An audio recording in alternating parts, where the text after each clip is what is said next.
India's biggest exports is not cars, electronics, or oil, it's services. Over the years, we have built an economy that works on human strength. Think IT, design, software, all those kind of services.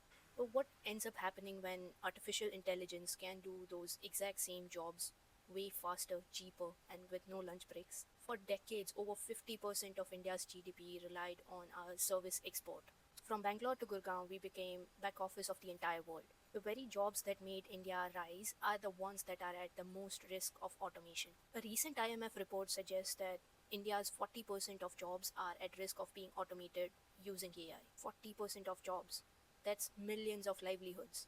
AI isn't coming for manufacturing workforce, it's coming for knowledge work. But it's not all bad news. I'm not here to scare you about the future. I'm here to suggest a possible solution for people like you and me to prepare ourselves for a better future. Every major shift in history replaces one kind of opportunity with another. Here's how individuals like you and me can thrive in this new AI future. Firstly, move from execution to creation. Don't just work on things, create systems that can do those exact same tasks for you. Let AI tools handle the boring part of it while you focus on creativity, strategy, and humanness. Secondly, become AI fluent.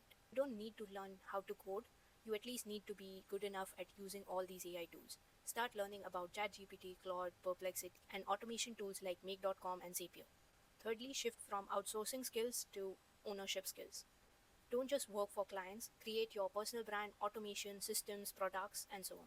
Next, focus on human leverage. AI can't replace empathy, leadership, judgment, and trust. And last and most importantly, keep reinventing. In this era, half-life of any skill is less than 3 years. So stay curious, adaptable, and keep on learning new things. If you are someone who is curious about AI, follow along. On this page, we talk about everything AI, tech, and future. Next, focus on human leverage.